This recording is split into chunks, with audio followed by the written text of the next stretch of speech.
Hola, ¿qué tal? Soy la maestra Janet Karina López Alanís y vamos a checar el día de hoy medidas de tendencia central y variabilidad.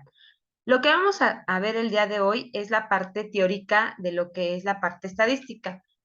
En primera instancia vamos a ver son lo que es la moda, media y mediana. Con respecto a la media, vemos que se representa por una X y es el valor obtenido al sumar todos los datos y dividirlos por el número total de datos. Esto lo conocemos coloquialmente como un promedio que siempre sacamos al sumar todos los datos entre el número de estos.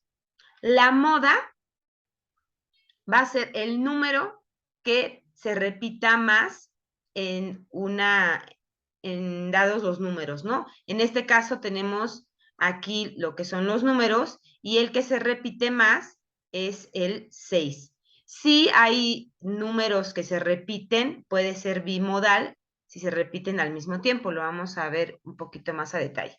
Y tenemos lo que son la mediana. La mediana va a ser lo que ocupa el lugar central de todos los datos ordenados de mayor a menor.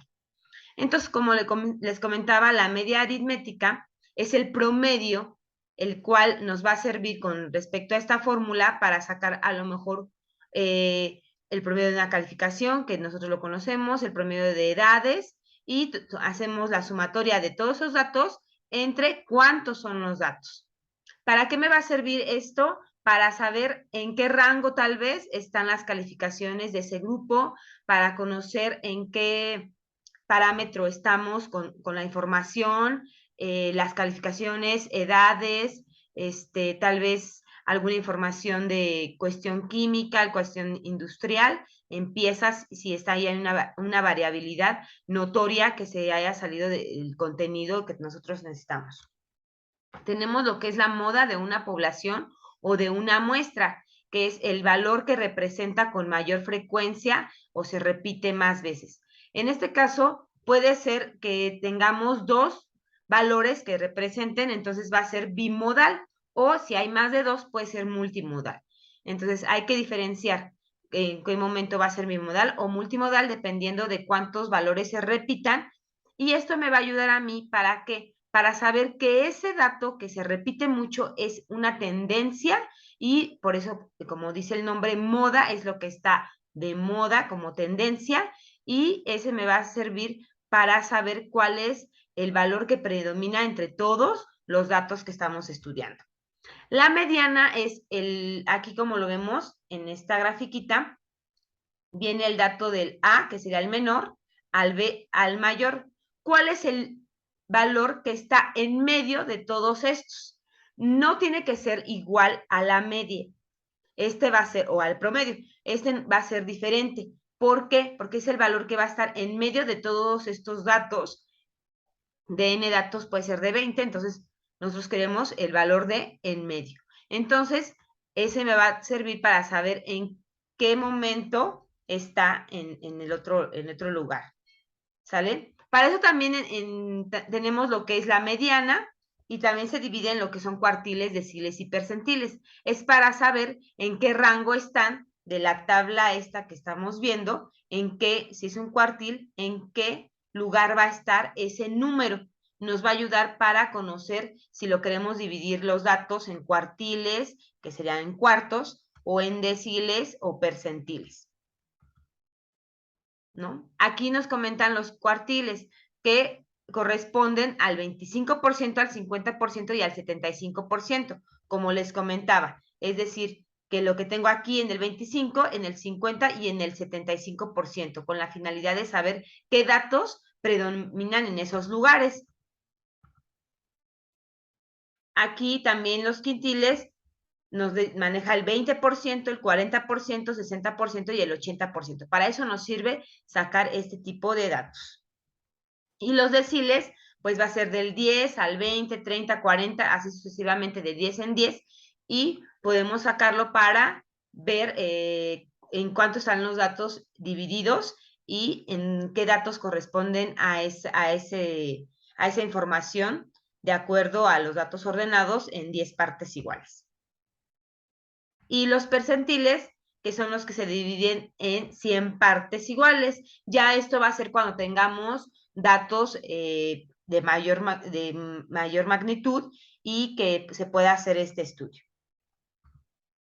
Tenemos el rango va a ser entre la diferencia del valor máximo al valor mínimo. Esta diferencia nos va a dar el rango, es decir, cuánta diferencia hay entre lo que es el mayor y el menor, con la ayuda de que con esto me va a servir para tomar una decisión de cuánta variabilidad hay entre a lo mejor un alumno que tiene la calificación de 5 al 10, pues ahí yo veo cuánto fue la variabilidad de acuerdo a las calificaciones que tomé en cuenta. Y la varianza va a ser un promedio cuadrático de cada valor de la serie respecto a la media de la distribución.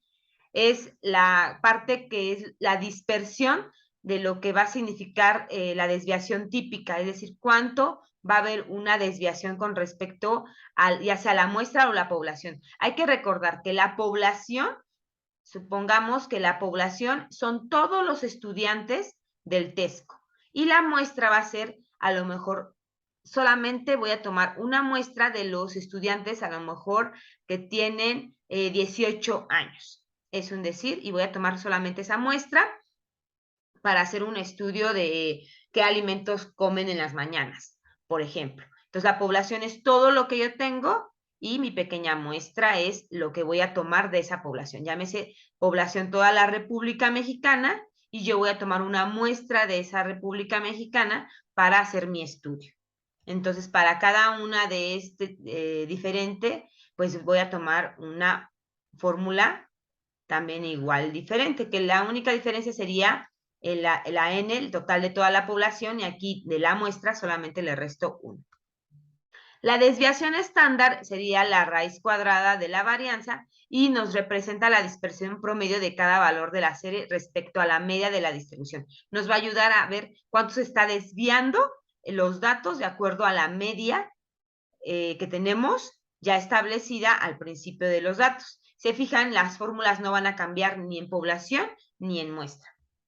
Y el coeficiente de variación es para datos no agrupados. Se define como el coeficiente entre la desviación estándar y la media. Permite comparar dos o más conjuntos de datos. Esto es para expresar diferentes unidades y dependiendo de si es menor al 10% van a ser datos que están homogéneos, si es mayor al 30% son datos heterogéneos.